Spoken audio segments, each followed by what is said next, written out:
ప్రియులారా, గత కాలంలో మనం రక్షణ సువార్తలో భాగంగా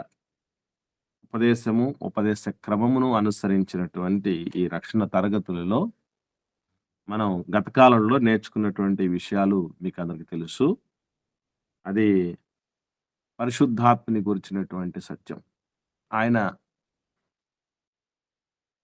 మరి దైవత్వములో ఒక వ్యక్తి అన్నటువంటి విషయం మొదలుకొని, ఆయన శక్తిగల వ్యక్తి, వ్యక్తిగా ఉన్నటువంటి శక్తి అన్నటువంటి విషయాలు నేర్చుకోవటం జరిగింది. ఆ తదుపరి పరిశుద్ధాత్ముని యొక్క ఉనికి ఎప్పటి నుంచి మొదలైంది, ఆయన యొక్క పాత్ర తండ్రైన దేవునితో పాటు, యేసుక్రీస్తు ప్రభువుల వారితో పాటు ఎవరి ఏ రీతులుగా ఇంకా ఉంది అనేటటువంటి విషయాలు నేర్చుకుంటూ ఒక 10 అంశాలు పరిశుద్ధాత్ముడు అన్ని కాలాల్లో పనిచేస్తూ ఉన్నటువంటి వాడు అన్నటువంటి విషయాన్ని గుర్తు చేస్తూ 10 విషయాలు నేర్చుకున్నాం. ఎవరన్నా దాన్ని రిపీట్ చేయగలరా? గుర్తుందండి? 10 విషయాలు. వందనాలమ్మా, చెప్పండి తల్లి.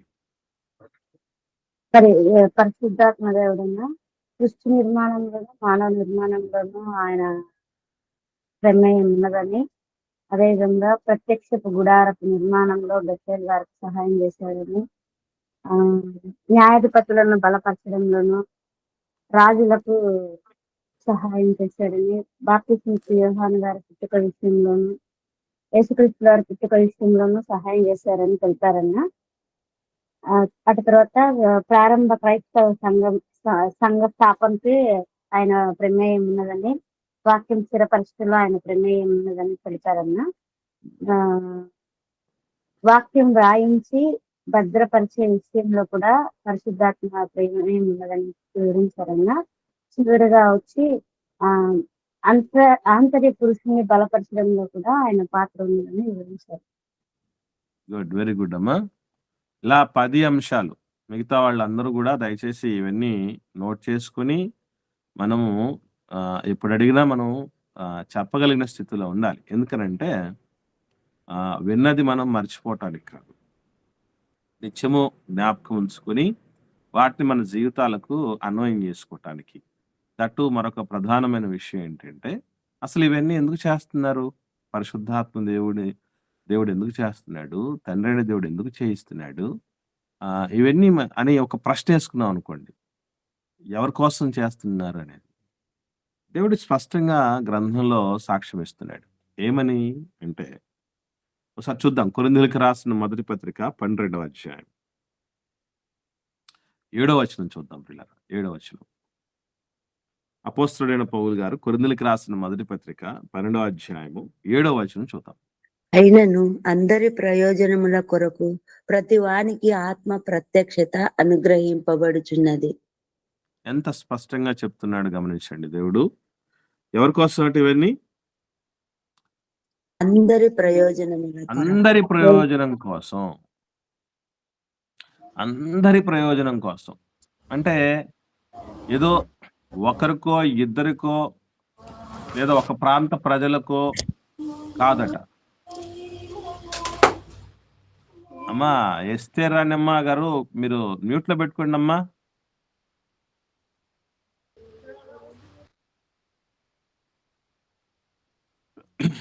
అందరికీ ప్రయోజనకరంగా ఉండటానికి పరిశుద్ధాత్ముడు పనిచేస్తున్నాడట. అందరికీ ప్రయోజనకరంగా. కాబట్టి పరిశుద్ధాత్ముని యొక్క ప్రత్యక్షత ఎవరి కొరకు అంటే నా ప్రయోజనం కోసం, మనందరి ప్రయోజనం కోసం ఈ కార్యాలన్నీ చేస్తున్నారు. సృష్టిని ఆయన చేయకపోతే మనం చేసుకోగలమేంటి? ఏమండి? తండ్రైన దేవుడు, యేసుక్రీస్తు ప్రభుల వారు, పరిశుద్ధాత్మ దేవుడు, వీళ్ళు సృష్టి నిర్మాణంలో పాలు పంపులు పొందుకోకపోతే మనం చేయగలమా? సృష్టినొద్దు, సృష్టిలో ఒక అణువును చేయలేం.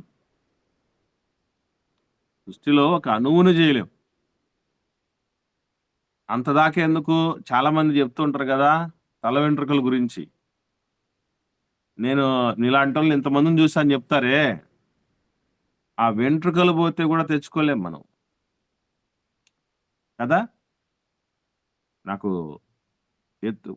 ఇప్పుడు మీకు గుండుగా కనపడుతున్నాను ఎందుకు అనుకుంటున్నారు? కొన్ని అనివార్య కారణాలను బట్టి దాన్ని పోగొట్టుకోవాల్సి వచ్చింది. కానీ ఇప్పుడు అది మళ్ళీ రావాలనుకోండి, ఆ కర్రలుగా ఉన్నటువంటి హెయిర్, ఆ రింగులు జుట్టు రావాలనుకోండి, అది అంత పని అంత సులభంగా వచ్చే పని కాదది. వచ్చేందరూ వెయిట్ చేయాల్సిందే, లేదంటే విగ్గు పెట్టుకోవాల్సిందే కదా! అంటే దేవుని సృష్టిలో భాగమైనటువంటి అసలు ఏమాత్రము విలువ లేకుండా చెప్తూ ఉంటాం గదా!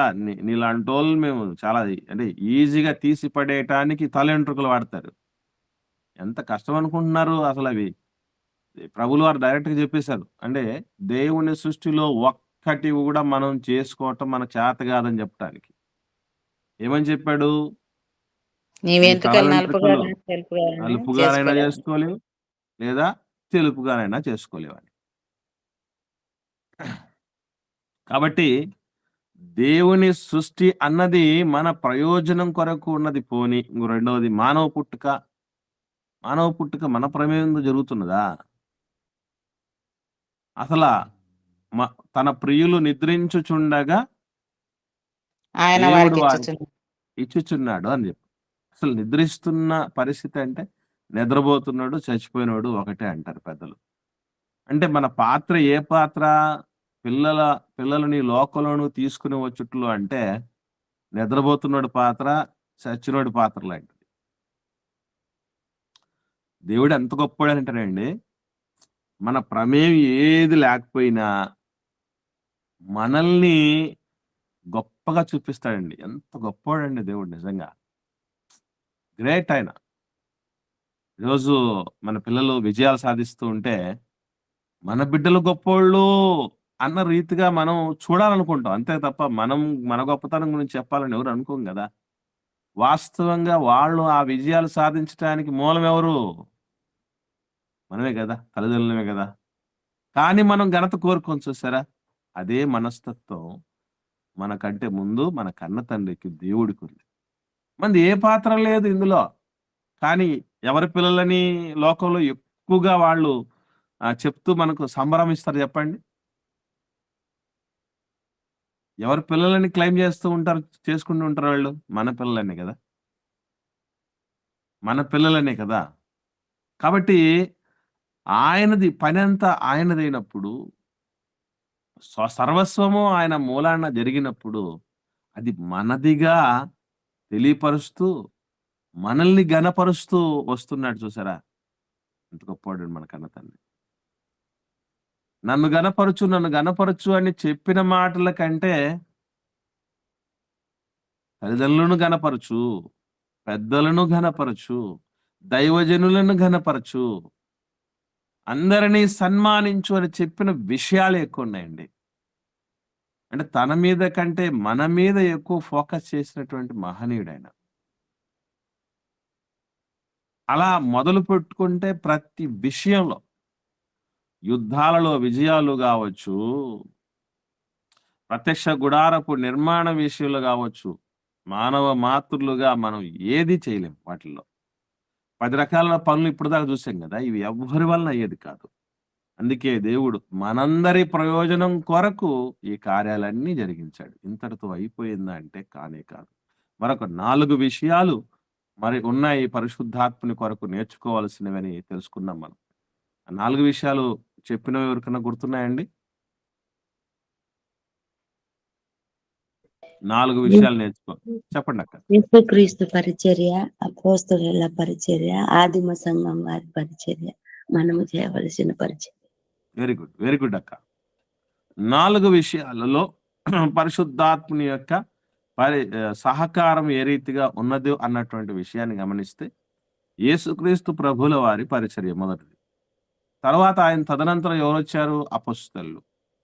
అపోస్తలుల తదనంతరం ఆదిమ సంఘం. ఆదిమ సంఘపు తదనంతరం మనం చూస్తూ వస్తే మనం. సో ఈ 4 అంచెలలో పరిశుద్ధాత్ముని యొక్క కార్యాలు ఏ విధంగా ఉన్నాయనేవి మనం చక్కగా నేర్చుకుంటూ వెళ్ళాలి. మొదటిగా యేసుక్రీస్తు ప్రభువుల వారి పరిచర్యలో పరిశుద్ధాత్ముని యొక్క సహాయం ఏ రీతిగా ఉండేదని. ఈ మాటలు చెప్పినప్పుడు చాలా మందికి ఒక రకంగా బాధ అనిపించొచ్చు. కొంచెం సంకోచమో లేక అభ్యంతరమో అయి ఉండొచ్చు. ఎందుకు? ఏ విషయమై అంటే నేను ఒకసారి ఎక్స్‌ప్రెస్ చేస్తున్నాను అది. మీకు ఎవరికైనా అలా అనిపిస్తుంటే చెప్పండి. ఏమనంటే, అంటే యేసు ప్రభువుల వారే పరిశుద్ధాత్ముని సాయం తీసుకుంటున్నాడంటే, ఆయన పరిశుద్ధాత్ముడి కంటే తక్కువవాడా? ఆయన గదా గొప్పోడు. బైబిల్‌లో పరిశుద్ధాత్ముని నేను పంపుతాను అన్న మాటలు మనం చూస్తాం గదా! చూసామా లేదా అండి? తండ్రి యొద్ద ఉన్నటువంటి పరిశుద్ధాత్ముని నేను పంపుతాను. తర్వాత ఆయన నా వాటిలోని తీసుకుంటాడు. నన్ను మహిమపరుస్తాడు అన్న విషయాలు మనం యోహాను సువార్త 14వ అధ్యాయము, 15వ అధ్యాయము, 16వ అధ్యాయం 3 అధ్యాయాలు చూస్తాం కదా! అమ్మా మ్యూట్‌లో పెట్టుకోండమ్మా. సహోదరిమణి గారు, డింపు గారు. 16వ అధ్యాయంలో గమనించండి. యోహాను సువార్త మచ్చుకు ఒక మాట చూద్దాం. 14వ వచనం. యోహాను సువార్త 16వ అధ్యాయం 14వ వచనం. ఆయన నా వాటిలోనివి తీసుకొని మీకు తెలియజేయను గనక నన్ను మహిమపరచును. ఇక్కడ గమనించండి. ఎవరిలోంచి తీసుకుంటాడట పరిశుద్ధాత్ముడు? నా వాటిలోనివి. అంటే యేసు ప్రభు వారి దగ్గర నుంచి తీసుకొని అది మనకు తెలియపరిచి యేసు ప్రభుని మహిమపరిచేవాడు పరిశుద్ధాత్ముడు అనే మాట మనం చూస్తున్నాం. అంటే యేసు ప్రభువు వారు పంపితే వచ్చేవాడు, యేసు ప్రభు వాటిలో నుంచి తీసుకొని చెప్పేవాడు, యేసు ప్రభుని మహిమపరిచేవాడు. యేసు ప్రభు కార్యాలలో కూడా ఈయన సాయం అందిస్తాడా? ఏంటిది? మీకు ఇది సహేతుకంగా అనిపిస్తుందా అసలు? అసంబద్ధంగా అనిపించట్లేదా? ఒకసారి రెస్పాండ్ అవ్వండి. నాది ప్రశ్న అర్థమైందో లేదో తెలియాలంటే కూడా మీరు స్పందించాలి. ఇప్పుడు ఎవరు గొప్పోళ్ళు అంటారు? మనకు ఏంటి అసలు? యేసుప్రభు పంపగా వచ్చినటువంటి వ్యక్తి, యేసుప్రభు వాటిలో నుంచి తీసుకొని చెప్పిన వ్యక్తి, యేసుప్రభుని మహిమపరిచే వ్యక్తి ఏంటి? యేసుప్రభుకు సాయం చేయటం ఏంటి?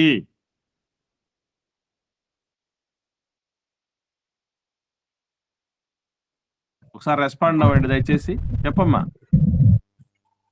యేసుప్రభుల వారిని ఆ కాలంలో వారు నమ్మలేదు గనక పరిశుద్ధాత్మను పంపించి ఆయన కార్యాలు వివరించుటకు ఆయనను పంపిస్తానని చెప్పినాడు. కాబట్టి యేసుప్రభుల వారు ఏమాత్రం తక్కువ కాదని నేను అనుకుంటున్నాను. అది కాదమ్మా, నేను అడుగుతున్న ప్రశ్న ఏంటంటే, అసలు యేసు ప్రభుల వారే సర్వస్వం అన్నట్టుగా ఒకవైపు ఉంది. అంటే పరిశుద్ధాత్మని పంపించే విషయంలో ఆయన ఏవైతే నేర్చుకొని చెప్తున్నాడో అన్నటువంటి, మనకు చెప్తున్నాడో, నేర్పిస్తున్నాడు, మనల్ని నడిపిస్తున్నాడు, ఈ విషయాలన్నిటికీ యేసుప్రభు మూలమని, యేసుప్రభు పంపిస్తున్నాడని, యేసుప్రభుని మహిమపరిచేవాడని, పరిశుద్ధాత్మ దేవుడు అనేటువంటి విషయం ఒకవైపు జరుగుతుంది. మరి ఆయన యేసుప్రభువు ఈ లోకములోనికి వచ్చేటప్పుడు కూడా పరిశుద్ధాత్మని రాక మొదలుకొని అసలు యేసు ప్రభుల వారు పునరుత్థానం వరకు కూడా ఆయన పాత్ర ఉన్నట్టు చూస్తాం మనం. అదే ఈరోజు మనం చూడబోయే విషయం ఏంటంటే, ఇన్ని విషయాల్లో అంటే యేసుప్రభు ఈ భూలోకపు రాక మొదలుకొని యేసుప్రభు మృతుల నుంచి పునరుత్థానం లేచేంత వరకు పరిశుద్ధాత్మని యొక్క నడిపింపు పాత్ర ఉంది. ఇది చూసినప్పుడు ఎవరు గొప్ప అనిపిస్తుంది? ఒకవైపు ఏమో యేసుప్రభు పంపగా వచ్చినవాడు, యేసుప్రభు దాంట్లోంచి తీసుకుని ఉన్నవాడు, యేసుప్రభుని మహిమపరిచినవాడు అన్న మాటలు చూసినప్పుడేమో యేసుప్రభు గొప్ప అన్నట్టుగా కనబడుతుంది పరిశుద్ధాత్ముని కంటే.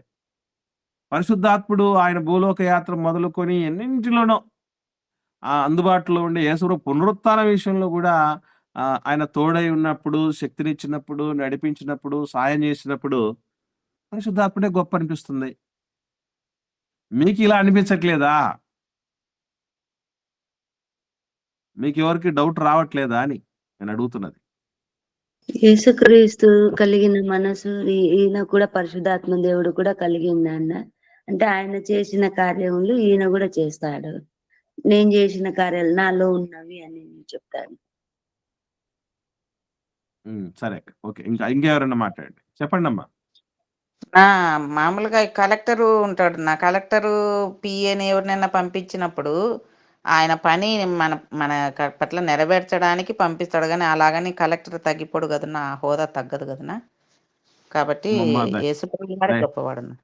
దయచేసి అట్లా ఈ ఈ ఏంటంటే ఈ పోలికలు మనం చేయకూడదమ్మా. ఎందుకంటే పరిశుద్ధ గ్రంథంలో ఈ ముగ్గురి కోసం, అంటే తండ్రి అయిన దేవుని కోసం, యేసు ప్రభుల వారి కోసం, పరిశుద్ధాత్ముని కోసం ఎక్కడే గాని ఒక ఇంచ్ అయినా తగ్గించబడినటువంటి పరిస్థితులు కనబడవు. ఎక్కడ మీరు గమనించండి. ఒక చిన్న మాట చెప్తాను మీకు అర్థం కావటానికి. సృష్టిని ఎవరు చేశారు అంటే ఏం చెప్తాం? ముగ్గురు కలిపి చేసినారు. మానవ నిర్మాణాన్ని ఎవరు చేస్తారంటే ఏం చెప్తాం? ముగ్గురు కలిపి చేసినారు. సంఘం ఎలా స్థాపించబడిందంటే ఏం చెప్తాం? సంఘం వృద్ధిలోనికి ఎవరు తీసుకొచ్చారంటే ఏం చెప్తాం? అంటే ముగ్గురు. ఇక్కడ ఎవరి పాత్రను మనం తీసేసే విధంగా లేవు. గమనించండి, ఎవరి పాత్రను తీసేసే విధంగా లేవు. అందరూ కూడా పరస్పర సహకారం అందించుకుంటూ వస్తున్నారు. దట్టు ఇంకో విషయం ఏంటంటే, వీళ్ళిద్దరి విషయంలో, అంటే పరిశుద్ధాత్మ దేవుడి విషయంలో, యేసుప్రభు విషయంలో మనకు అంటే ఒకవైపు ఏమో ప్రభు పంపగా వచ్చిన వాడని పరిశుద్ధాత్ముని కొరకు ఆయనే యేసుప్రభు వాటిలో తీసుకొని చెప్తున్నాడని, ఆయన మహిమపరుస్తున్నాడని ఒకవైపు ఉంటే, దీనికి అంటే ఈ కోణంలో చూసినప్పుడు యేసుప్రభు గొప్పవాడు అన్నటువంటి రీతిగా ఉంటే, ఇప్పుడు యేసుప్రభు విషయంలో పరిశుద్ధాత్ముడు చేసిన కార్యాలన్నీ చూద్దాం ఒకసారి. చూసిన తర్వాత మీరు ఏమంటారో ఒకసారి చెప్పండి, సరేనా? యోహాను సువార్త చూద్దాం, 3వ అధ్యాయం.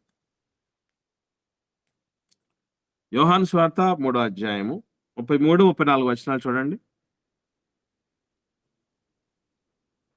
ఆయన సాక్ష్యము అంగీకరించిన వాడు దేవుడు సత్యవంతుడును, మాటకు ముద్ర వేసి ఉన్నాడు. ఏలయనగా దేవుడు తాను పంపిన వానికి కొలత లేకుండా ఆత్మను అనుగ్రహించును కనుక ఆయన దేవుని మాటలే పలుకును. దీనికి జాగ్రత్తగా గమనించండి. దేవుడి మాటలు యేసుప్రభు పలకటానికి ఒకరు దోహదపడ్డారట. ఎవరని చెప్తున్నాడు అక్కడ? పరిశుద్ధాత్ముడు. క్లారిటీగా ఉందండి. మళ్ళీ ఎంత పంపించడం జరిగిందట, ఎంత అని అంటే కొలత చెప్తున్నాడు చూడండి. కొలత లేకుండా అంటే సమృద్ధిగా. ఇప్పుడు ఆత్మ గురించి మాట్లాడుతూ ఒక పద ప్రస్తావన చేస్తారండి, కుమ్మరింపు అని. విన్నారా? ఆత్మ కుమ్మరింపు అని. కుమ్మరించడం అంటే ఏంటి అర్థం? ఇప్పుడు కొండపోత వర్షం అంటే, కొండపోత వర్షం, కుమ్మరింపు అంటే ఏంటి అనుకుంటున్నారు? సమృద్ధి అని అర్థం. కొండపోత వర్షం కురిసిందండి అంటే ఎప్పుడు వాడతామండి ఆ పదం? సమృద్ధిగా కావలసినంత ఎక్కువ వర్షం కలిగినప్పుడు వచ్చినప్పుడు దాన్ని కొండపోత వర్షం అంటారు. మొత్తం వంపేశారండి, మొత్తం పోసేశారండి, మొత్తం ఇచ్చేసారని చెప్పడానికి మనం ఏం చేస్తామంటే కుమ్మరించేశారండి అంటారు. ఆ కుమ్మరింపు అని అంటే ఇక్కడ కొలత లేకుండా పరిశుద్ధాత్మని పంపటమే ఆత్మ కుమ్మరింపు అని అర్థం. ఇప్పుడు నేను అడుగుతున్నాను ఒక ప్రశ్న. దేవుని మాటలే పలకటానికి యేసుప్రభుల వారు పరిశుద్ధాత్మని యొక్క అవసరమైందట. నేను చెప్తున్న మాట కాదు ఇది, దేవుడే చెప్తున్న మాట. ఏలయనగా దేవుడు తాను పంపిన వానికి అంటే యేసుప్రభుల వారికి కొలత లేకుండా పరిశుద్ధాత్మను అనుగ్రహించాడు గనుక యేసుప్రభుల వారు దేవుని మాటలే పలుకుతున్నాడు అని చెప్తున్నారు. అంటే దేవుడి మాటలే పలకటానికి పరిశుద్ధాత్మని సాయం కావాలా? యేసుప్రభుల వారికి సైతం.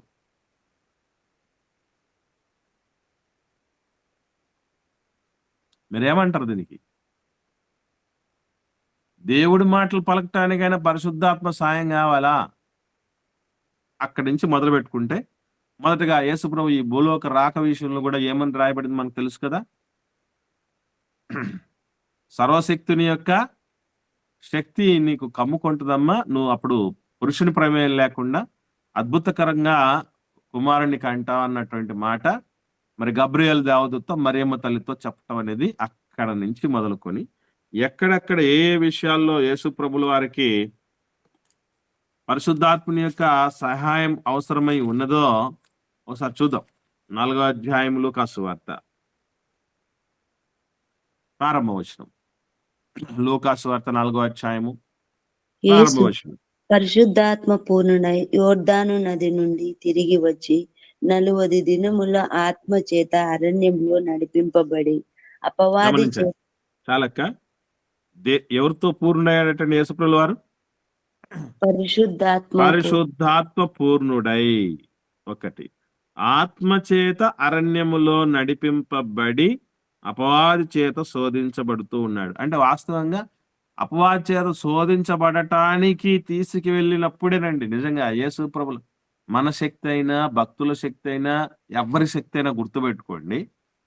మనం చాలా మంది కష్టాలు వచ్చినప్పుడు, ప్రతికూలతలు వచ్చినప్పుడు, ఎదురు దెబ్బలు తగిలినప్పుడు భయపడుతూ ఉంటాం, బాధపడుతూ ఉంటాం, కుంగిపోతూ ఉంటాం. కానీ నిజంగా అటువంటి సిచ్యువేషన్స్ దేవుడు ఎందుకు ఇస్తున్నాడంటే మన శక్తిని మరింత ప్రభావవంతంగా లోకానికి కనబరచటానికే. ఒక సంకటం వచ్చింది దావీదు గారు జీవిస్తున్న కాలంలో, గొల్యాతు దేశానికంతటికీ సవాలు. అందరూ రాజుతో సహా, రాజు దగ్గర ఉన్న యోధులతో సహా నక్కి నక్కి దాక్కున్నటువంటి దయనీయమైనటువంటి దినాలు అవి. అదే పరిస్థితుల మధ్య దావీదు గారు ఉన్నారు. కానీ అదే ప్రతికూలత దేశానికి అంతటికి ఎమర్జెన్సీ స్టేజ్ అన్నమాట అది. అలా దాక్కుని ఉన్నటువంటి పరిస్థితులలో దావీదు గారు ఉంటే అదే సిచ్యువేషన్ దేవుడు ఎలా మార్చగలిగాడు అని అంటే ఓవర్ నైట్ లో నేషనల్ స్టార్ అయిపోయాడు ఆయన. దేశానికి అంతటికి ఓవర్ నైట్ లో సెలబ్రిటీగా మారటం జరిగింది అదే ప్రతికూలత వల్ల.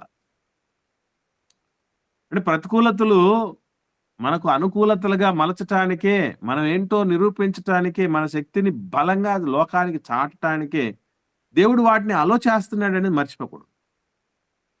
ఈవెన్ యేసుప్రభుల వారు ఎంత శక్తిమంతుడో మొట్టమొదటిగా మనకు తెలిసింది ఏ సందర్భంలో తెలుసా అండి?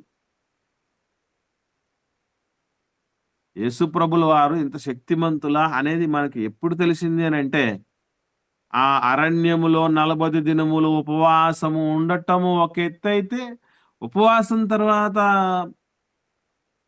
అపవాది చేత శోధించబడే సమయంలో ఆయన ఏ రీతిగా అప్రోచ్ అవుతూ వచ్చాడో, జాగ్రత్తగా సమాధానాలు ఇచ్చుకుంటూ దయ్యానికి ఎలా తిప్పికొట్టి పంపించేశాడు అన్నటువంటి చూస్తే మన ప్రభు ఎంత శక్తివంతుడు, ఎంత జ్ఞానవంతుడు, ఎంత ప్రతిభావంతుడు, ఎంత మేధస్సు కలిగిన వాడు, బుద్ధి జ్ఞానముల సర్వ సంపదల శ్రేష్టమైన నిధి అని ఆయన గురించి మనం గుర్తించక తప్పదు. అంటే ఎందుకు ఉపవాసం అంటే చిన్న విషయం అండి అది? నేను అడుగుతున్నా చెప్పండి. మీలల్లో మాక్సిమం అంటే పచ్చి మంచినీళ్ళు కూడా ముట్టకుండా, తిండి తినకుండా, మంచినీళ్ళు ముట్టకుండా మ్యాక్సిమం మీరైతే ఎన్ని రోజులు ఉండగలరు అనేది ఒకసారి చెప్పండి చూద్దాం. ప్రతి ఒక్కరు ఇండివిజువల్గా చెప్పండి. నా వరకే అయితే ఇదేని. నేను శుక్రవారం అలా కదక్క, మీరు ఎంత చెప్పాలంటే ఒక్కరోజు ఉండగలరు, కంటిన్యూస్ గా ఒక్కరోజు ఉండగలరు. ఇది కరెక్ట్. చెప్పండి అమ్మా. ఒక రోజు ఉండగలం. ఒక్కరోజు ఉండగలరు. ఇంకా మిగతా వాళ్ళు మాట్లాడండి. మీ కెపాసిటీ ఒకసారి చెప్పండి. కూడా ఒక రోజు 2 రోజులైనా ఉండగలను పాస్టర్ గారు. ఒక రోజు లేదా 2 రోజులు సిస్టర్ చెప్పారు. ఇంకమ్మా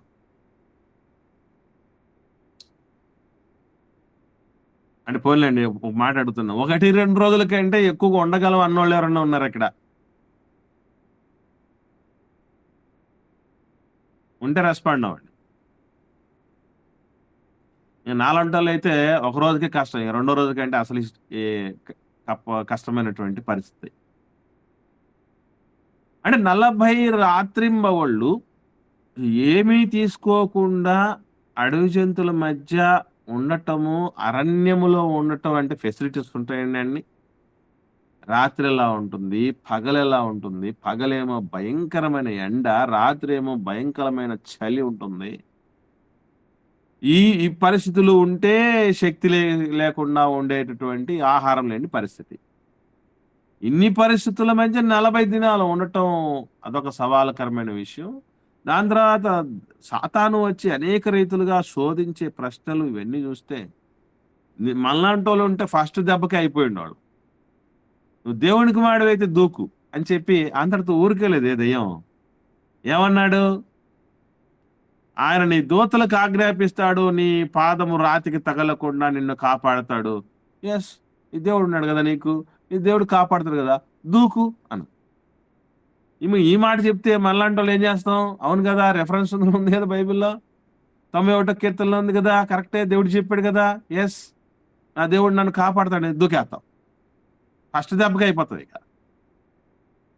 అలాంటిది ఆఖరి దాకా పోరాడి క్రీస్తు విజయం దిశగా సాగించబడింది అంటే అది పరిశుద్ధాత్ముని చేత నడిపించబడటం వలన అన్న విషయం మనం గుర్తుంచుకోవాలి. ఇంతటితో అయిపోలేదు, ఇంకా చూద్దాం. లూకాసు వార్త 4వ అధ్యాయంలోనే 16వ వచనం నుండి చూద్దాం. 16, 17, 18 వచనాలు నేను చదువుతాను. 3 వచనాలు ఉన్నాయి కదా. ఇదే లూకాసు వార్త 4వ అధ్యాయం మనం ప్రారంభం చదివాం కదా. 16 నుంచి చూద్దాం 18 వచనం వరకు. తర్వాత ఆయన తాను పెరిగిన నజరేతునకు వచ్చెను. తన వాడుక చొప్పున విశ్రాంతి దినమందు సమాజ మందిరములోనికి వెళ్ళి చదువుటకై నిలుచుండగా ప్రవక్త అయిన యెషయా గ్రంథము ఆయన చేతికి ఇయ్యబడిను. ఆయన గ్రంథము విప్పగా ప్రభు ఆత్మ నా మీద ఉన్నది, బీదలకు సువార్త ప్రకటించుటకై ఆయన నన్ను అభిషేకించెను. చెరలోనున్న వారికి విడుదల, గుడ్డి వారికి చూపు కలుగునని ప్రకటించుటకు, నలిగిన వారిని విడిపించుటకు, ప్రభు హితవత్సరము ప్రకటించుటకు ఆయన నన్ను పంపి ఉన్నాడు. ఇదంతా ఎందుకు జరిగిందంటే, అంటే దేని విషయంలో ఇప్పుడు యేసు ప్రభుల వారికి పరిశుద్ధాత్ముని సాయం ఉంది చెప్పండి ఈ మాటలు చూసినప్పుడు?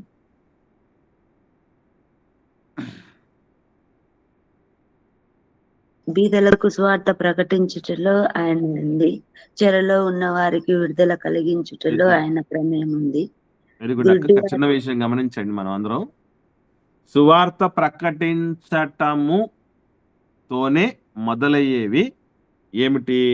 సువార్త ప్రకటిస్తే ఏమవుతుంది అంటే చెరలో ఉన్నవారు, ఏ చెర? పాపపు చెర.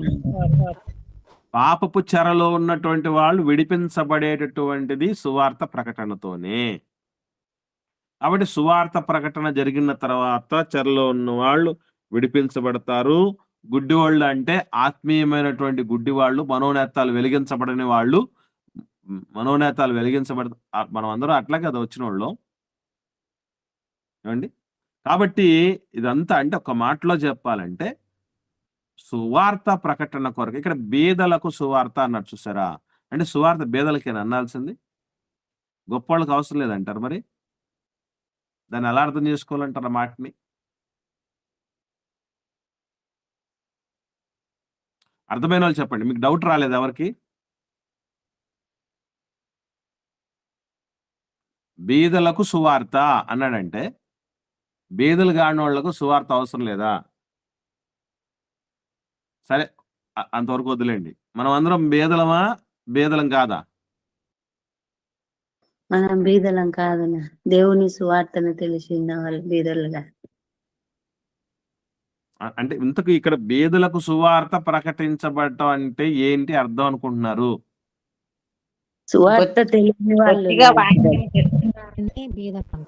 ఆత్మీయ బీదలు. వెరీ గుడ్, వెరీ గుడ్ అమ్మా. ఇక్కడ గమనించాల్సిన విషయం ఏంటంటే చాలా మంది ఇది ఏమనుకుంటారంటే ఏదో లోక సంబంధమైన బీదలకు సువార్త అందించాలి అనేది ఆలోచన చేస్తారు. లోక సంబంధమైన బీదలకు అందాల్సింది సువార్త కాదు. దానికంటే ముందు ఇనిషియల్గా అందాల్సింది ఏంటి? అసలు బేద అంటే ఏంటనుకుంటున్నారు? లోక సంబంధమైన బేదలు నేను చెప్తున్నా. లోక సంబంధమైన బేదలంటే ఎవరు? కూడు గుడ్డ నివాసం లేని వాళ్ళు. కూడు, గూడు, ఇలాంటి బట్ట అంటే రోటీ, కపడా ఔర్ మకాన్ అనేటువంటివి ఈ 3 ఏంటంటే ప్రాథమిక అవసరతలు. ఇవి గూడా తీర్చుకోలేని వ్యక్తులు ఎవరున్నారో వాళ్ళు లోక సంబంధమైన బీదలు. అంటే 3 పూట్ల తినలేరు. వాళ్ళకు కట్టుకోవటానికి బట్టలు గూడా సరిగ్గా ఉండవు. నివాసం గూడా ఉండదు. ఆళ్ళని బీదలనాలి. ఇప్పుడు అటువంటి భౌతికమైన బీదలు మనలో ఎవరైనా ఉన్నారా?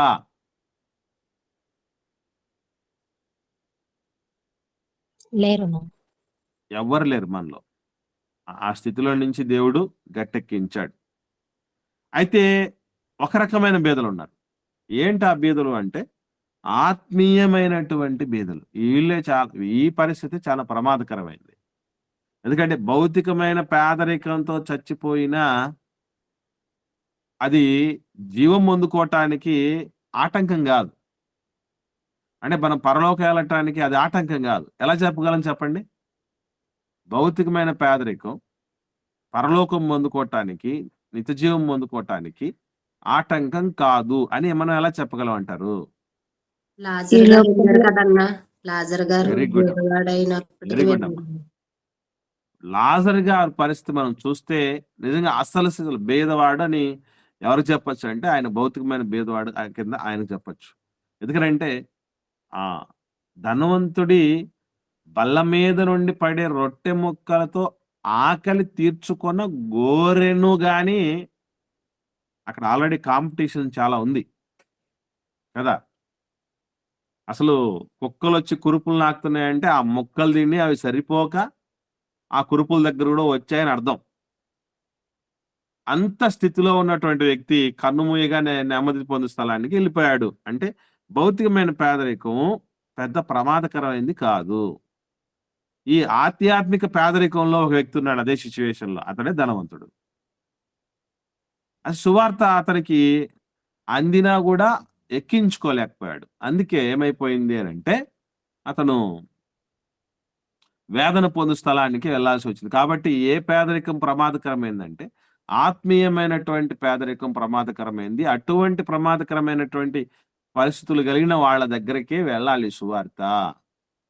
అంటే అంత శ్రేష్టమైనటువంటి సువార్త ప్రకటనలో కూడా ఎవరున్నారట? యేసు ప్రభుల వారికి సహాయంగా పరిశుద్ధాత్ముడు ఉన్నాడట. ఎక్కడెక్కడ ఉన్నాడు అనేది మీరు గుర్తుపెట్టుకుంటూ రావాలి. ఈ భూలోక రాక విషయంలో ఆయన పాత్ర కనబడుతుంది, పరిశుద్ధాత్ముని పాత్ర. తర్వాత పుట్టుక విషయంలో కనిపిస్తుందండి. పుట్టుకంటే అదేనమ్మా, రాకంటే అదే కదా తల్లి. ఇంకా ఏం చూసాం మనం అంటే ఇప్పుడు వెంటనే మర్చిపోతున్నాం. వాక్యం చెప్పేటప్పుడు వాక్యం ప్రకటించే సమయం విషయంలో పరిశుద్ధాత్ముని యొక్క సహాయం ఉంది. అంతైనా మధ్యలో ఒకటి మిస్ చేసుకున్నాం. సాతాను శోధించినప్పుడు ఎదిరించడానికి పరిశుద్ధాత్మ సహాయం. సాతాను శోధనలో, ఉపవాసములో, అదంతట్లో విజయంలో కూడా పరిశుద్ధాత్ముని యొక్క పాత్ర ఉంది. 3 విషయాలు చూసాం. ఈ భూలోక రాక విషయంలో, యేసుప్రభు ఉపవాసము మరియు సాతాన్ని ఎదిరించటంలో, మూడవదిగా సువార్త ప్రకటనలో. 4వ చూద్దాం. 5వ అధ్యాయం లూకా సువార్త 17వ వచనం చూద్దాం. 17వ వచనం. ఒకడాయన శోధించుచుండగా గలిలయ యూదా దేశముల ప్రతి గ్రామము నుండి యెరూషలేము నుండి వచ్చిన పరిసయ్యులను ధర్మశాస్త్రోపదేశకులను కూర్చుని ఉండగా ఆయన స్వస్థపరుచున్నట్లు ప్రభు శక్తి ఆయనకుండెను. ఇక్కడ గమనించండి, యేసు ప్రభుల వారు స్వస్థపరచున్నట్లు ఏముందట ఆయనకి? ప్రభువు శక్తి ఆయనకుండెను. ప్రభువు శక్తి అంటే ఏంటంటే అర్థం? పరిశుద్ధాత్మ శక్తి. ప్రభువు శక్తి అంటే పరిశుద్ధాత్ముడని మీరు ఎలా చెప్పగలరు? ప్రభు శక్తి అంటే పరిశుద్ధాత్ముడి శక్తి, పరిశుద్ధాత్ముడే అక్కడ అని మనం ఎలా చెప్పగలము?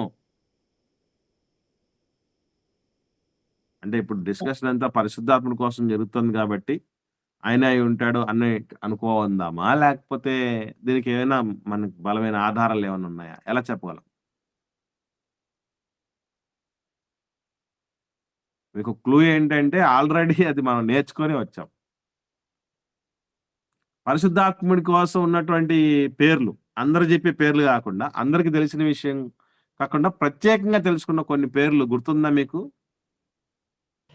దేవుని ఆత్మ, సత్యస్వరూపి, సమాధానకర్త, సర్వశక్తుని యొక్క శాసము, అలాగే దేవుని వేలు, ఆత్మ, వెరీ ఆదరణ. Good, very good. దేవుని వ్రేళ్ళు. ఇంకా ఇంకా ఇంకా ఇంకొంచెం దగ్గర రావాలి. చాలా అంటే ఇప్పటి వరకు మీరు చెప్పిన వాటిలో దీని దగ్గరకు రాలేదు ఇంకా. అందుకు సర్వోన్నతుని శక్తి అని పేరన్నా.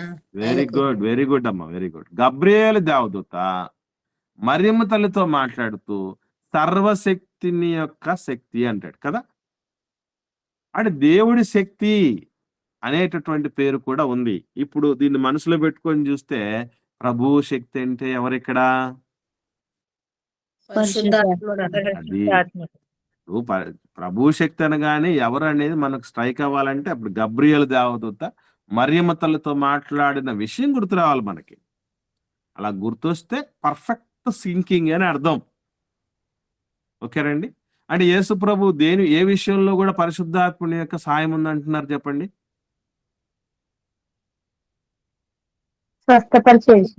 స్వస్థపరచుటలో. మొత్తాన్ని ఇప్పుడు దాకా ఎన్ని వచ్చాయి? 4 విషయాలు వచ్చాయమ్మా. ఇప్పుడు మనమే మీరు అసలు 4 గుర్తుపెట్టుకోవడానికి కష్టం అయిపోతుంది. 4 పోయి 5 అనేసరికి ఇంకా నాకు తెలియని సంగతి ఏదన్నా మీకు నేను ప్రిపేర్ కాని సంగతి ఏమన్నా ఉందేమో అని అనుకుంటున్నాను. మొదటిది ఈ లోకంలోనికి యేసుప్రభుల వారు వచ్చే విషయం. రెండవది ఉపవాసం ఉన్నటువంటి విషయం, అపవాదిని ఎదిరించిన విషయం అందులో భాగంగా. మూడవది సువార్త ప్రకటించే విషయం. నాలుగవది స్వస్థపరిచే విషయం. అంతేనా? ఇంకా చూద్దాం. హెబ్రీ పత్రిక 9వ అధ్యాయం 14వ వచనం. అపోస్తలుడైన పౌలు గారు హెబ్రీలకు రాసిన పత్రిక 9వ అధ్యాయము 14వ వచనం చూద్దాం. 14వ వచనం. నిత్యుడగు ఆత్మ ద్వారా తన్ను తాను దేవునికి నిర్దోషినిగా అర్పించుకొనిన క్రీస్తు యొక్క రక్తము నిర్జీవ క్రియలను విడిచి జీవము గల దేవుని సేవించుటకు మీ మనసాక్షిని ఎంతో ఎక్కువగా శుద్ధి చేయును. ఈ మాటను చదివిన తర్వాత మనం క్యాచ్ చేయాల్సిన విషయం ఏంటి చెప్పండి? రిఫరెన్స్ చెప్పండి అన్న ఒకసారి. హెబ్రీలకు రాసిన పత్రిక 9వ అధ్యాయం 14వ వచనం అమ్మా. హెబ్రీలకు రాసిన పత్రిక 9వ అధ్యాయము 14వ వచనం. దేని చదివిన తర్వాత మనం ఎక్స్ట్రాక్ట్ చేయాల్సిన పాయింట్ ఏంటి అనుకుంటున్నారు? నిర్జీవ క్రియలను విడిచిపెట్టి జీవము గల దేవుని సేవించడంలో పరిశుద్ధాత్ముడు దోహదపడతాడు అనేసి అనుకుంటున్నాను. సాక్షి అది రెండోదమ్మా, అది రెండో పాయింట్ అన్నా. క్రీస్తుల వారు తనని దేవునికి అప్పగించడంలో కూడా, శిలువ మరణం పొందడంలో కూడా పరిశుద్ధాత్మ అంటే ఇక్కడ గమనించాల్సిన విషయం ఏంటంటే పరిశుద్ధాత్ముడు యేసు ప్రభు మరణ విషయములో కూడా, మరణ సమయములో కూడా సాయంగా ఉన్నాడు. అంతేనా అర్థం? దేవుడికి అర్పించుకునే సమయం అంటే ఎప్పుడంటే అది మరణించిన తర్వాత కదా. ఇప్పటికి 5 విషయాలు అయ్యాయి. 5ఏనా? యేసు ప్రభు భూలోక రాక విషయము, ఆయన ఉపవాసం ఉండి పరిశుద్ధాత్ముని ఎదిరించిన విషయము, సువార్త ప్రకటించిన దాంట్లో, స్వస్థపరచటములో, ఆయన మరణములో. ఓకేనా? 5 విషయాలు అయ్యాయి. మీరు మళ్ళీ రిపీటెడ్ ఎందుకు చెప్తున్నానంటే మర్చిపోకూడదని మనం. తర్వాత ఎక్కడ ఉన్నాడు చూద్దాం. యేసు పునరుత్థానంలో ఉన్నాడంటారా? యేసు ప్రభు పునరుత్థానంలో కూడా పరిశుద్ధాత్మని యొక్క పాత్ర ఉందో లేదో ఒకసారి చూద్దాం. 8వ అధ్యాయం రోమిలకు రాసిన పత్రిక 11వ వచనం. రోమిలకు రాసిన పత్రిక 8వ అధ్యాయము 11వ వచనం. మృతులలో నుండి యేసును లేపిన వాని ఆత్మ మీలో నివసించిన ఎడల మృతులలో నుండి క్రీస్తు యేసును లేపిన వాడు చావునకు లోనైన మీ శరీరములను కూడా మీలో నివసించుచున్న తన ఆత్మ ద్వారా జీవింపచేయును. ఇప్పుడు చెప్పండి, దీన్ని చదివిన తర్వాత ఇక్కడ ఏమనకి అర్థమవుతుంది చెప్పండి.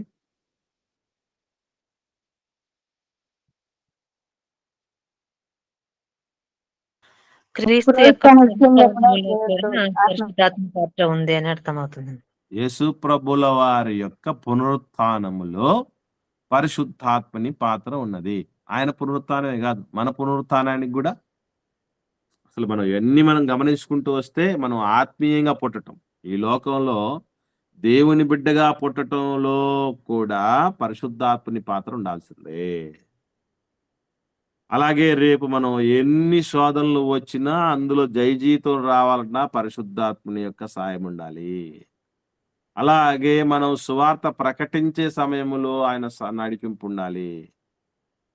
స్వస్థపరచటం అనేటటువంటిది భౌతికమైన స్వస్థత కంటే ఆత్మీయ స్వస్థతని ముఖ్యంగా తీసుకోవాలి. అటువంటి స్వస్థత మనకు రావాలన్నా, ఎదుటి వాళ్ళకి రావాలన్నా పరిశుద్ధాత్మని సాయం కావాలి. ఈవెన్ మనం మరణించే సమయంలో కూడా దేవుడు మనల్ని నిర్దోషిగా యాక్సెప్ట్ చేయటానికి కూడా ఈ మధ్యకాలంలో జీవితకాంతం పరిశుద్ధంగా జీవించటానికి, ఆయన పనులు నెరవేర్చడానికి పరిశుద్ధాత్ముడు రాక కావాలి, ఆయన సాయం కావాలి. అలాగే మనము కూడా మృతుల్లో నుంచి లేవాలంటే కూడా ఆయన కావాలనేది రాయబడిన చూడండి. మనం అది 11వ వచనంలోనే, చావునకు లోనైన మన శరీరములు కూడా మనలో నివసించున్న తన ఆత్మ ద్వారా జీవింపజేస్తాడు. అంటే పునరుత్థానం మనకు కలగాలంటే కూడా పరిశుద్ధాత్మని సాయం కావాలి. మనకేంటి, ప్రభువుల వారికి అవసరమైంది కదా. ఓకేనండి. ఇలా మనం చూడగలిగితే ఇప్పటి వరకు ఉన్నటువంటి విషయాలు ఎన్ని చూసామండి? 6 విషయాలు చూసాం. 1, యేసు ప్రభు భూలోక రాక విషయం. 2, ఉపవాసము, సాతాను శోధనను జయించటము. 3, సువార్త ప్రకటించటం. 4, స్వస్థపరచటం. యేసు ప్రభు యొక్క మరణము, యేసు ప్రభుల వారి యొక్క పునరుత్థానం. ఇన్నింటిలో పరిశుద్ధాత్మని యొక్క పాత్ర ఉందట. ఇప్పుడు చెప్పండి, మీకు ఎవరు గొప్ప అనిపిస్తుంది? అన్నిటి విషయంలో పరిశుద్ధాత్మ దేవుని నడిపింపు ఉంది. ఇప్పుడు మనం 2 విషయాలు చూసాం కదండి. ఏది, యేసు ప్రభుల వారే పంపిస్తాడు పరలోకంలో ఉన్న తండ్రి దగ్గర నుంచి పరిశుద్ధాత్మని, ఆయన యేసు ప్రభు వాటిలో నుంచి చెప్తాడు, యేసు ప్రభు దగ్గర నేర్చుకున్నటువంటి విషయాలు చెప్తాడు, యేసు ప్రభుని మహిమపరుస్తాడు అనేది ఒకవైపు చూసాం.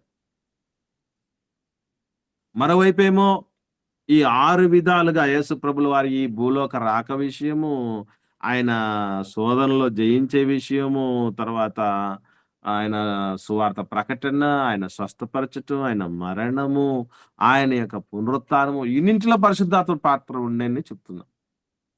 దీన్ని బట్టి మనం ఇప్పుడు ఎవరికంటే గొప్ప అని మనం డిసైడ్ అవుతాం అంటారు? పరిశుద్ధాత్మ గొప్ప అని అనుకోవచ్చు. సందర్భాన్ని బట్టి సందర్భం ఈయన ప్రతి విషయంలో పరిశుద్ధాత్మ సహాయం చేస్తుంది. ఇప్పుడు సందర్భం అంటే ఎట్లా అనుకుంటున్నారు? కొందరు ఇంకా మాట్లాడండి, పెద్దలు మాట్లాడండి. ముఖ్యంగా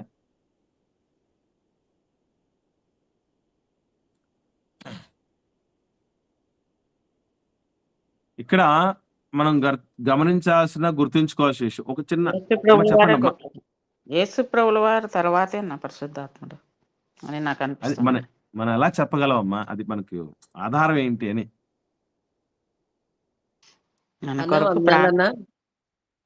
చెప్పండి అమ్మా. ముగ్గురు పరస్పరం ఒకరినొకరు హెచ్చించుకుంటున్నారని అనుకుంటున్నాను అన్న. వెరీ గుడ్ అమ్మా, రైట్, మంచి మాట. అమ్మ మీరు చెప్పండి అమ్మా. కల్పనమ్మ గారు ఏదో అంటున్నారు మధ్యలో, మా సిస్టర్. ఏం లేదన్నా, తండ్రి పాత్ర తండ్రిది, కుమారుడు అయిన యేసుప్రభుల వారి పాత్ర కుమారుంది, పరిశుద్ధాత్ముని పాత్ర పరిశుద్ధాత్ముంది. తండ్రి మాట విని కుమారుడు యేసుప్రభుల వారి లోకానికి వచ్చాడు, ఆయన మాట విని పరిశుద్ధాత్ముడు పనిచేశాడు. అది నా.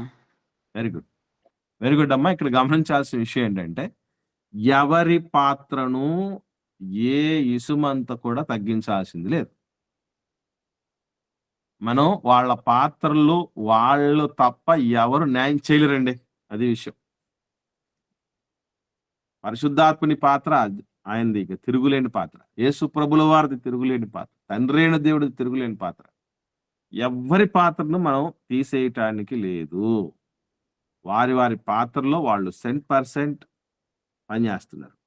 ఇదంతా మనకు క్లియర్‌గా తెలియటానికి మనకి ఇంకా చాలా టైం పట్టొచ్చు. అయినను ఇప్పుడు మనం గుర్తుపెట్టుకోవాల్సిన విషయం ఏంటంటే, ఎవరు గొప్ప, ఎవరు తక్కువ, ఎవరు ఎక్కువ అని ఆలోచించటం కంటే, వాళ్ళు మన జీవితాలకు ఎంత ప్రాముఖ్యమైన వాళ్ళని గుర్తించి, వాళ్ళకు లోబడి బతకటం చాలా ప్రాముఖ్యమైనది. దాన్నే మనం ముందుగా ఫోకస్ చేయాలి. చిన్న ఎగ్జాంపుల్ చెప్తాను మీకు ఇంకా బాగా అర్థం కావటానికి.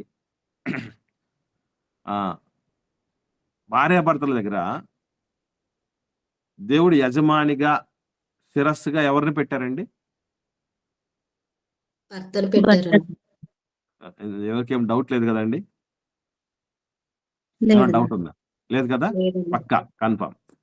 ఇప్పుడు భార్య కోసం దేవుడు చెప్పిన మాట ఏంటి? ప్రారంభములో భార్య పాత్ర సృష్టిని దేవుడు చేయాలనుకున్నప్పుడు ఏమనుకొని చేశాడండి? సహకారిగా ఉండాలని. ఇంకొంచెం క్లారిటీ సాటి అయిన సహకారి. సాటి అయిన సహకారి. ఇప్పుడు దీన్ని బేస్ చేసుకొని భార్య గొప్ప అన్నారు అనుకోండి ఎవరన్నా. ఇప్పుడు యజమానుడు అండి, శిరస్సు కదా, పురుషుడు శిరస్సుగా చెప్పబడింది, యజమానుడికి చెప్పబడింది. యజమానుడికి కూడా సాటి సహాయం అందించాలంటే నేను ఉండాలి అని భార్య మాట్లాడింది. నీకే సాయం కావాలంటే నేను కావాలి, కాబట్టి నేనే గొప్ప అని భార్య అనింది. నేను నీకు యజమానుడిని, నేను శిరస్సు, అన్ని విషయాలు నా మాట వినమని దేవుడు చెప్పాడు అని అన్నాడు భర్త. ఇప్పుడు ఎవరు గొప్ప అని చెప్దాం?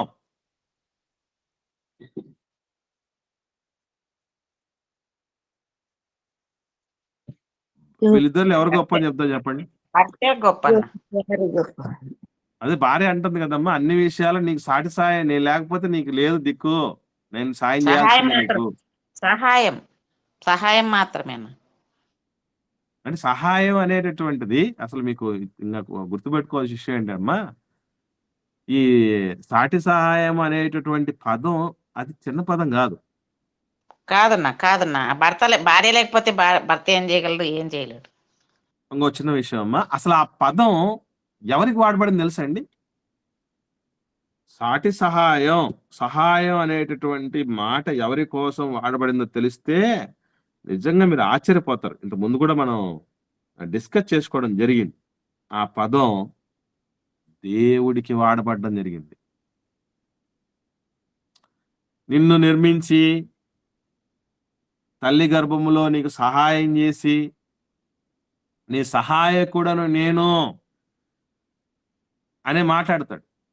దేవుడు నిత్య సహాయకుడు మానవాళికి కదా. కాబట్టి సహాయం అనేటటువంటి పదం దేవుడి కోసం వాడబడింది, దేవుడి పాత్ర కోసం వాడబడింది, చిన్న పదం కాదు. అంటే మనం ఎట్లాగైతే ఇప్పుడు భర్తకు ఉన్నటువంటి ఆ ఫీచర్స్ ఏవైతే భర్త కొరకు చెప్పబడినామో దాన్ని బట్టి భర్త గొప్ప అని భర్త మాట్లాడుతూ ఉంటే, భార్యకున్న ఫీచర్స్ ని బట్టి భార్య మాట్లాడుతూ ఉంటే, ఇద్దరు నేను గొప్ప అంటే నేను గొప్ప అనుకుంటూ ఉంటే అక్కడ తిప్పలు తప్పవు. ఇక్కడ మనం ఏం చెప్పాలి? ఎవరి ప్రత్యేకత వాళ్ళదే, ఎవరిని తీసేయటానికి లేదు. కాకపోతే ఇక్కడ గుర్తుంచుకోవాల్సిన విషయం ఏంటంటే పాత్రలు వేరు, అంతేనా? పాత్రలు వేరు.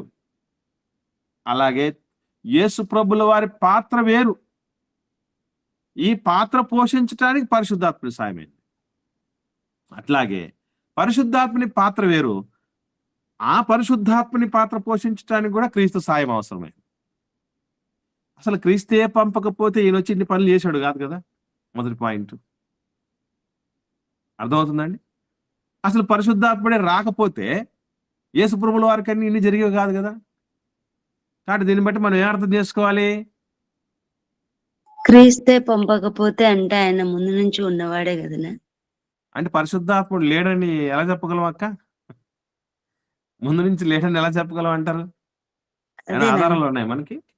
ముందు నుంచి ఉన్నవాడే కదా, పంపితే అని అంటే పంపక ముందే ఉన్నవాడు కదా. అలాగని కాదక్క. ఇప్పుడు పరిశుద్ధాత్ముని కొరకు ప్రారంభంలో పరిశుద్ధాత్ముడు కూడా ఉన్నాడని చూస్తున్నాం కదా. ఈవెన్ మానవుడి గురించి నిర్మాణం గురించి మాట్లాడేటప్పుడు కూడా మన పోలిక చొప్పున మన స్వరూపమందు నరులం చేయదు మన దగ్గరే ఉన్నాడు కదా ఆయన. అంటే ఆయన్ను దేవుడు ఎప్పుడు ఏ రీతిగా తీసుకురావటం జరిగిందనేది లేదు బైబిల్లో. గమనించండి, యేసుప్రభును ఎక్కడ కన్నాడు, ఎప్పుడు కన్నాడు, ఎలా కన్నాడు అనే దానికి సంబంధించిన ఆధారాలు ఎక్కడైనా చూస్తారా మీరు? ప్రశ్న మరొకసారి, యేసుప్రభుల వారిని దేవుడు ఎక్కడ కన్నాడు, ఎలా కన్నాడు, ఎప్పుడు కన్నాడు అన్న ప్రశ్నకు జవాబు ఎక్కడన్నా మీరు చూసినట్టు ఉందా? లేదు పాత నిబంధనలు కానీ ఎక్కడ చెప్పండి, యెషయా గ్రంథంలో ఉంది కదన్నా. చెప్పండి అమ్మా, ఏమనుందమ్మా? సృష్టి ఆరంభం నన్ను కంటినాను.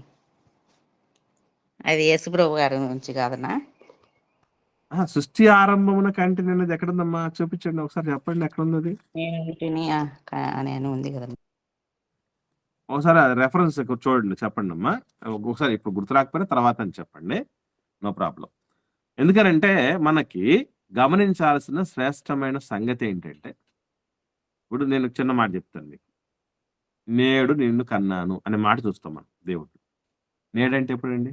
ఈరోజా? నేడు నిన్ను కన్నానంటే ఏంటి అర్థం? నేడంటే ఈ రోజనా? ఈ రోజు కన్నాడంటే ముందు లేడని కదా అర్థం. ఆలోచించండి. వీటి గురించినటువంటి డీటెయిల్స్ మనకు దేవుడు ఇవ్వలేదు. మీన్స్ దాని అర్థం ఏంటి? మనకు అవసరం లేదు అంతే, సింపుల్ గా చెప్పాలంటే. మనకు ఉన్న ఏ అవసరమైన ఇవి చెప్పినటువంటి తీర్చుకోవడానికే మనకు జీవితం సరిపోవట్లా. నేను చెప్తున్నాను కదా, ఇప్పుడు కంటిన్యూస్ గా ఏవైతే క్లాసులు జరుగుతున్నాయో ఇవి ఉదయము సాయంత్రం చెప్పిన ఎంతకాలం అయిపోతాయంటే మొత్తం 66 పుస్తకాలు 16 సంవత్సరాలు పడుతుంది. ఇంకో 16 సంవత్సరాలు పడుతుంది.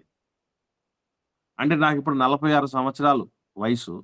46కు 16 కలిపితే ఎంత అవుతుందండి?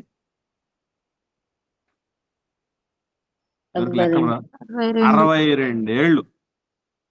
అంటే నేను రిటైర్ అయ్యే సమయానికి అయిపోతుంది. అది 2 పూటలు తీసుకుంటే క్లాసెస్.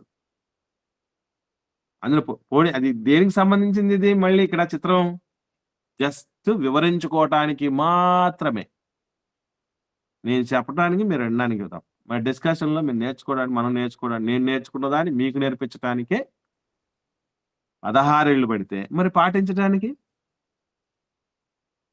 మళ్ళీ చిన్నదే ఇదంతా. క్లారిటీ విషయం ఏంటంటే, యేసు ప్రభుల వారు చేసిన కార్యాలు అనేక ఉన్నాయి. వాటినన్ని వివరించటానికి, రాయడానికి పూనుకుంటే భూలోకమైనా కూడా సరిపోదు. మనం ఇప్పుడు వచ్చిన ఇన్ఫర్మేషన్ అంతా దేనికోసం మీరు ఆలోచన చేయండి అని చెప్పాడు క్లారిటీగా. యేసు ప్రభు దేవుని కుమారుడైన క్రీస్తు అని నమ్మి ఆయన నామమందు విశ్వాసం ఉంచినట్లు ఇవి రాయబడ్డాయి అంటాడు. కాబట్టి అంతవరకే. మనకు సిలబస్ తగ్గితే మంచిది అంటారా, ఎక్కువ పెరిగితే మంచిదా? ఏమండి, సిలబస్ తక్కువ ఉంటే మంచిదే, ఎక్కువ ఉంటే మంచిది చెప్పండి? తక్కువ ఉంటే తక్కువ ఉంటేనే మంచిది, తక్కువ ఉంటేనే మంచిది. కాబట్టి దేవుడు కొన్ని విషయాలు తగ్గించటం, సిలబస్ తగ్గించటం మంచిదే. ఎక్కడే కానీ స్పష్టమైన ఆధారాలు మనకు లేవు. మనకున్న ఆధారం ఏంటి?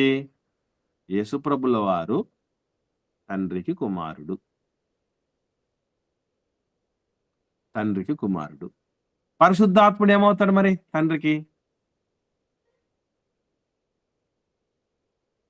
పరిశుద్ధాత్ముడు ఏమవుతాడు చెప్పండి. నేను అడుగుతున్న ప్రశ్న ఏంటంటే అక్క, యేసుప్రభు వారు తండ్రికి ఏమవుతాడు? ఆదరణకర్త మనకు కాదు సిస్టర్, మనకు ఆదరణకర్త. తండ్రికి ఆదరణకర్త ఎట్లయితాడు? అందుకేనమ్మా విషయం వివరండి. తండ్రికి యేసుప్రభు వారు ఏమవుతారు?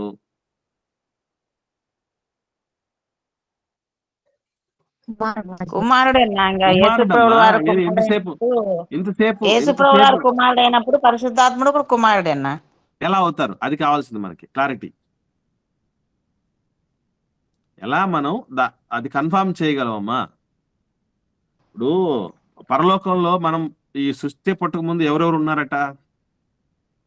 ముగ్గురు ఉన్నారు. ఇంకొకరు కూడా ఉన్నారమ్మా. దేవదూతలు కూడా ఉన్నారు కదా. పరలోకంలో ఎవరెవరు ఉన్నారు అంటే మనకి ఎవరెవరు గుర్తు రావాలి? తండ్రి గుర్తు రావాలి, యేసు ప్రభువు వారు గుర్తు రావాలి, పరిశుద్ధాత్మ గుర్తు రావాలి, దేవదూతలు గుర్తు రావాలి.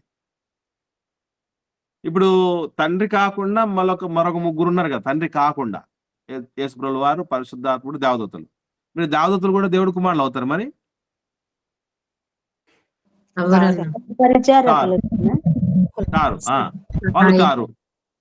వాళ్ళు గారు ఇంకా మిగిలింది ఇద్దరు. వీళ్ళు తండ్రికి ఏమవుతారని ఎలా కన్ఫర్మ్ చేసుకోవాలి? ఇది మనం చేయాల్సింది. యేసుప్రభుల వారు జ్యేష్ఠుడు అని, కుమారుడు అని చెప్పిండు కదనా? ఓకే అమ్మా, ఓకే, కాదనలేదు. అది మన విషయంలో నేను చెప్తున్నా వినండి. ఒక్క నిమిషం వినండి. అనేకుల్లో జ్యేష్ఠుడు అని అంటే మన గురించి మాట్లాడుతూ చెప్పింది తప్ప పరిశుద్ధాత్మని అక్కడ ఇంక్లూడ్ చేయకూడదు అంటాను నేను.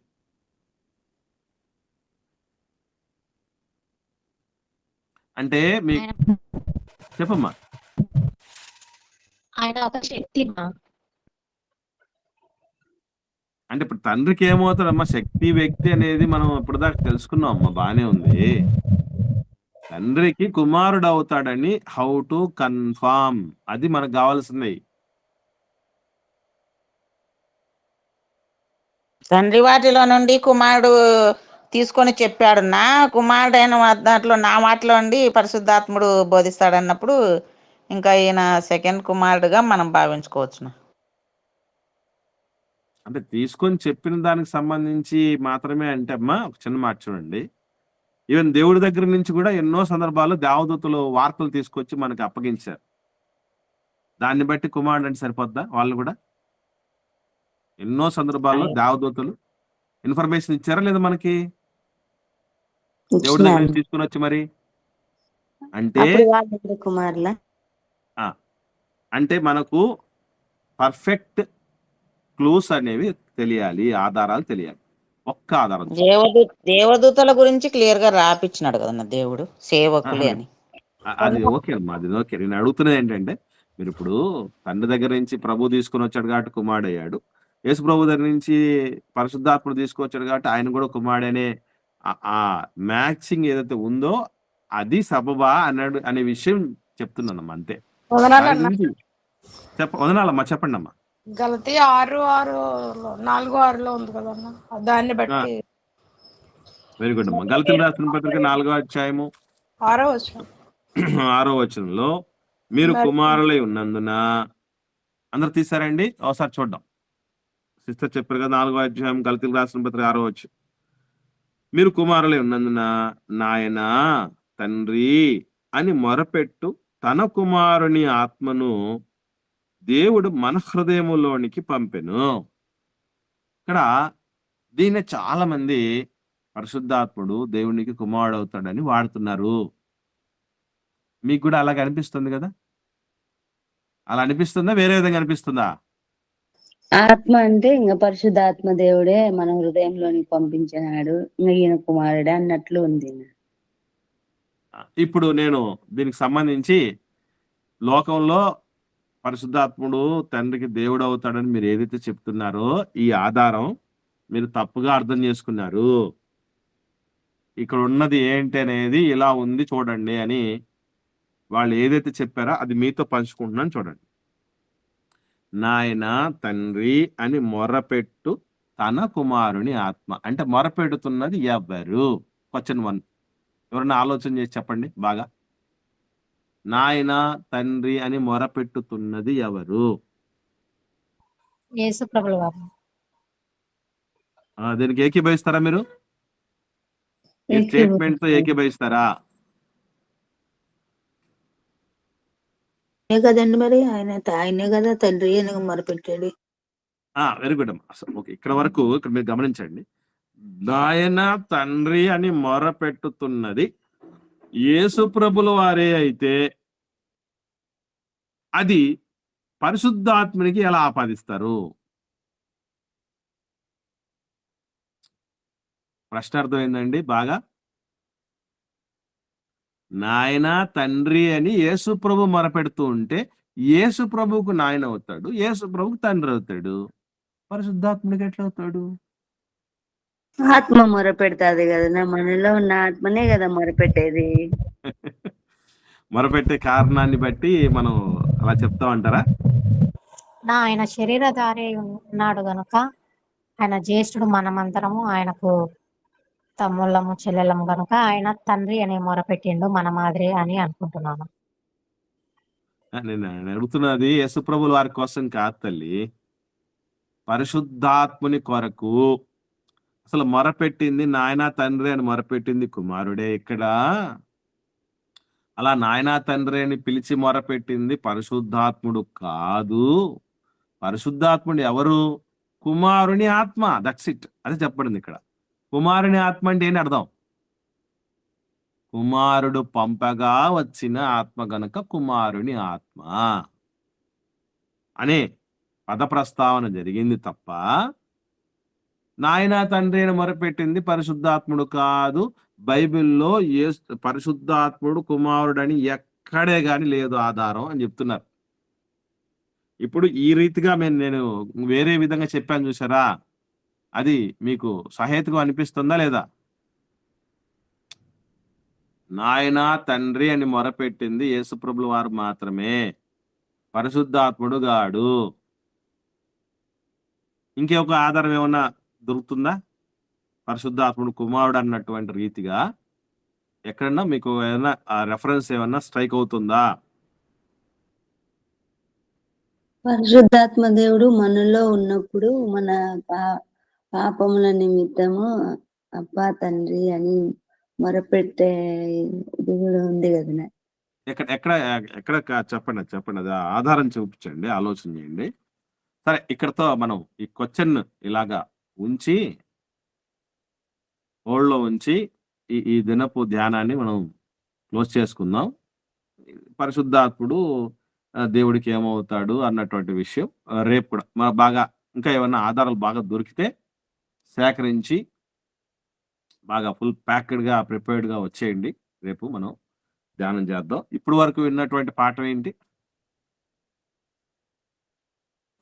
యేసుక్రీస్తు ప్రభువారి పరిచర్యలో పరిశుద్ధాత్మని పాత్ర ఉంది అనేది చూసాం. దీనిలో 5 విధాలైనటువంటి విషయాలు చూసాం. ఆయన భూలోక రాక విషయము, సాతాను మీద విజయం విషయము, యేసు ప్రభు పరిచర్య, ఆయన స్వస్థపరచటం, ఆయన మరణము, ఆయన పునరుత్థానం. ఈ 5 విషయాల్లో పరిశుద్ధాత్ముని యొక్క నడిపింపు సహకారం యేసుప్రభుల వారికి ఉన్నది అనేటటువంటి విషయాన్ని మనం చూసేసాం. ఇంకొక ప్రశ్నతో కూడా ముగించుకుంటున్నాం. అదేంటి? పరిశుద్ధాత్మ దేవుడు తండ్రి దేవునికి ఏమవుతాడు అనే ప్రశ్నలో మనం ముగించుకుంటున్నాం. ఇప్పుడు దాకా చూసినటువంటి ఆధారాలు ఏవైతే ఉన్నాయో వాటిని మళ్ళీ డిస్కస్ చేయడానికి ఇంకా ఏమైనా వేరే ఆధారాలు ఏమైనా బలమైన ఆధారాలు ఏమైనా ఉంటే మనం చూద్దాం.